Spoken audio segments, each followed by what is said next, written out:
We left our heroes in a bit of a predicament last time.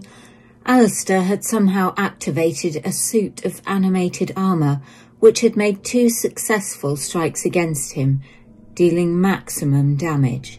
He was badly wounded, standing on the rug right in front of it. Gera and Merrick, also in the room, could only look on in horror. Immoral, oblivious to the impending doom their companions were facing, was lost in the books in Kerrian's bedroom. And so here is where we begin, with an initiative roll. Alistair bleeding profusely onto a rather expensive-looking rug. I'm sure the wizard, Sandrak, will have some kind of spell to get the blood out. It would be a shame to kill them all now. After all, we've barely got started, and I have so many fun plans for this unlikely band of adventurers. A large chest, magically locked, is also in the room. I wonder, will it be worth dying for? Merrick went first, firing an arrow at the animated armour, watching as it flew harmlessly past it, skimming over the feathered plume in the helm. Alistair moved behind 2 static suits of armour and did his best to hide before shooting a bolt from his crossbow, also missing. He was badly injured, his hands shaking a little, meaning he was unable to hold a steady aim. Gera was the next to move up, taking a swipe with his glaive, Twilight's Call, but again, missing his target. The suit of armour turned its attention to Gera, the nearest target, and took 2 hits with its blades, wounding him a little. Immoral, finally hearing the commotion, rushed up the stairs and into the room, where they saw the situation for themselves. Merrick fired again, his arrow once more failing to hit, passing between Gera and the enemy. Alistair fired another crossbow bolt, this one slamming into the chest of the construct, finally dealing some damage to it. He popped back behind the other suits of armour. Immoral wasted no time in joining the fray, casting magic missile, 3 darts slamming into the animated suit, inflicting force damage in a glorious magical blast. Unfortunately, the wild magical effects in the tower resulted in Immoral also casting Hold Person on themselves, and they were now frozen in place. Gera, standing right beside the armour, struck out with Dawnbreaker, his sword, and stabbed it right through the helm, whereupon it collapsed, unmoving, to the floor. The group remained alert. Immoral, trying and failing to save against their own spell DC to break free of the magic holding them in place. Thankfully, there seemed to be no further imminent danger, and Immoral was able to eventually break free of the spell as the party descended to the room below to take a short rest, fearing that the battle was not yet over. After an hour had passed, they made the decision to ascend the stairs once more. Alistair again crept up behind one of the 3 remaining suits of armour and kicked it, getting 2 points of toe-stabbing damage for his trouble, the second time he had suffered this. He then limped his way round to the front of the suit of armour and tapped on it with his hand. It felt cold, metallic, lifeless. Just a decorative suit of armour, no visible traps or mechanisms. Deciding to give brute strength a go, Gera approached one of the other suits and seized the helm. A hand on either side, he tried to lift it. It did not move. Gera knew he was strong and should have been able to lift it with ease, but no amount of tugging, twisting or pulling was going to separate it from the body. Gera was very careful not to step on the rug, convinced it was more than just a simple carpet. Merrick fired an arrow at one of the inanimate suits. It hit, but dropped to the floor in front of it. Merrick crossed over to pick it up, and as he did so, the suit he had just struck came to life and took 2 swipes at him. Being in melee range, Merrick drew his short sword and tried to hit it, but missed. Thankfully, Alistair was able to strike with another crossbow bolt. Then it was Immoral's turn. Being a sorcerer, their magic was innate rather than learned, but some of the materials they had studied in Kerrian's room seemed to have sunk in. Perhaps it was something to do with the build-up of extraneous magic within the tower, but Immoral found they were able to cast the Frostbite cantrip. It was their first attempt, and it failed to impact the armour in any way, but did have the side effect of transforming the appearance of the other party members, each of them taking on the slender elven form and blue hair. Gera made his way to the new enemy, taking the long route to avoid stepping on the rug.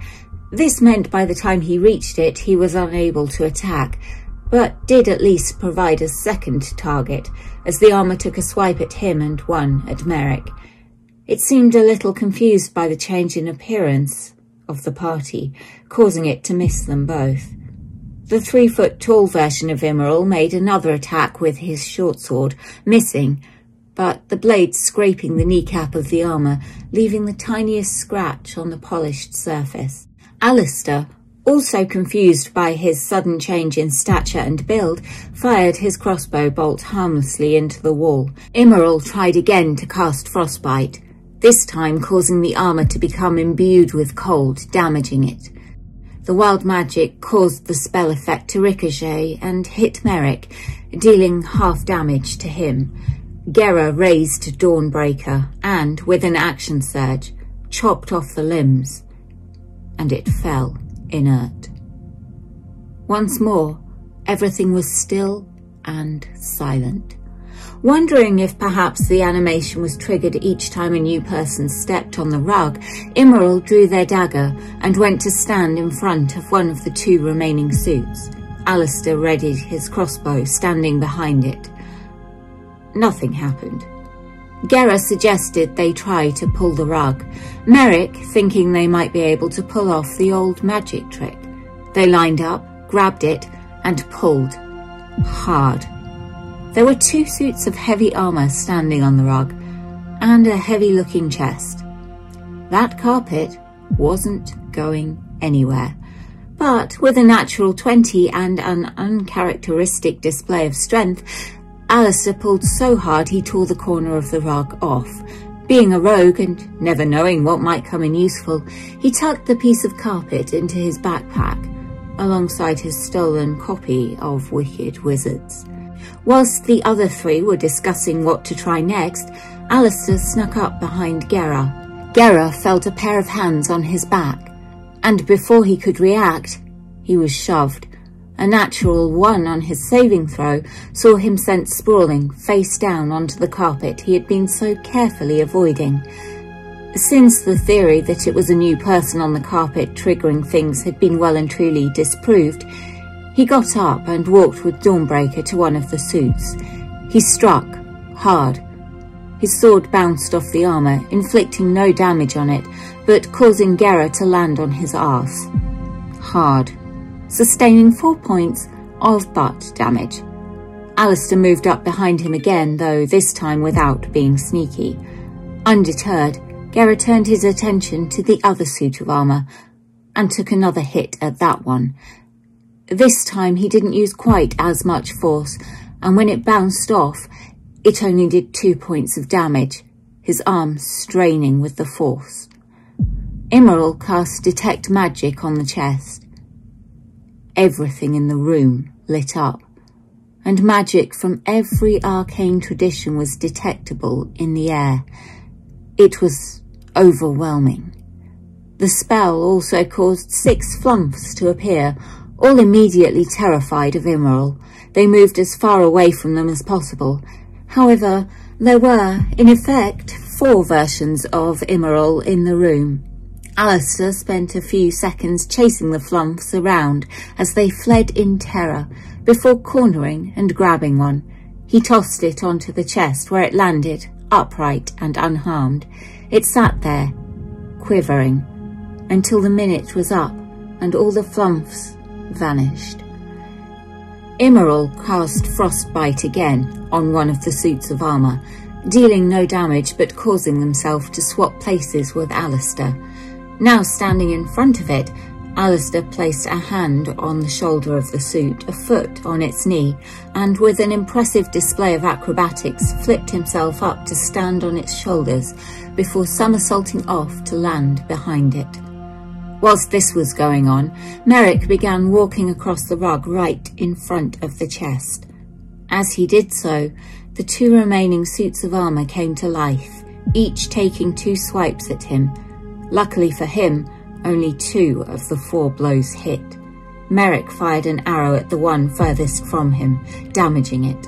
Alistair tried to shoot at the one beside Merrick, but a natural 1 saw him load his crossbow bolt the wrong way round. Thankfully, neither the crossbow or Alistair were damaged, but the bolt was well and truly unusable. Gera had made his way to defend Merrick, taking 2 points of bludgeoning damage as the suit of armour hit him. Immoral, loving their new cantrip, cast it again. It had no effect, but they did regain a spell slot as a result of the arcane forces in the air. Alistair was able to creep up, and with a natural 20 and sneak attack, he destroyed the armour with his sword and dagger. The remaining suit of armour was quickly dispatched, all 4 piling onto it. Immoral again finding themselves held in place. The sounds of battle were still ringing in the ears of Gera and Immoral, but both Merrick and Alistair heard a distinct click.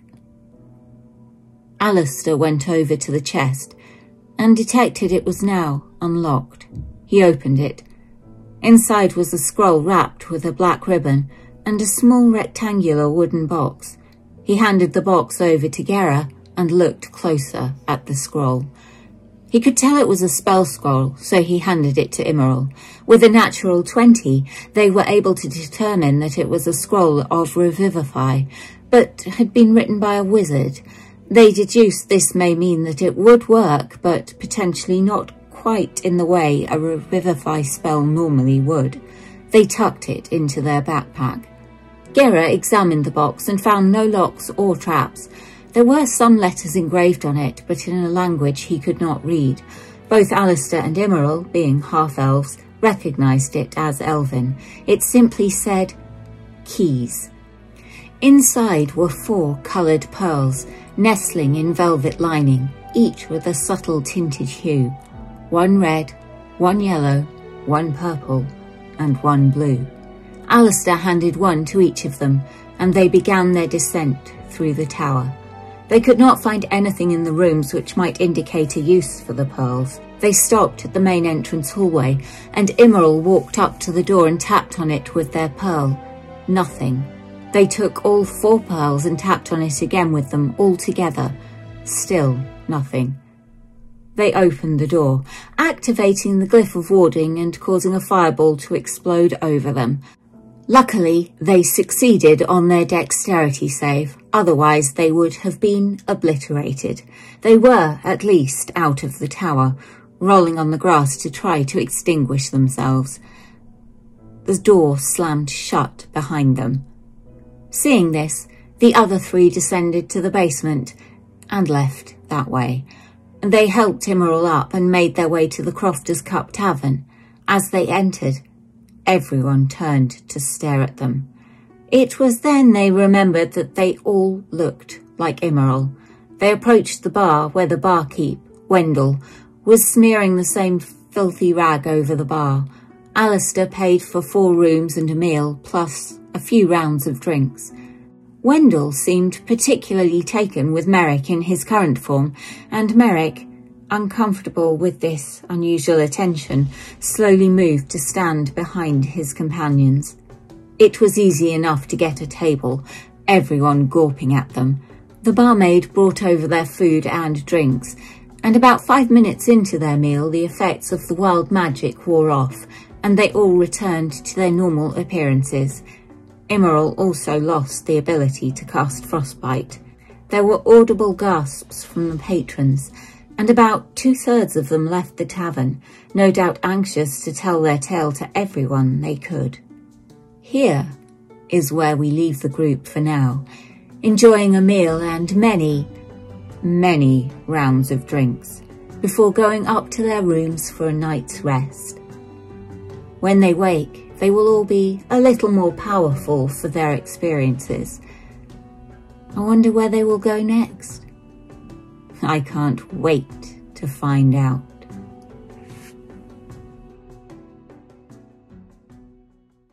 Running away, eh?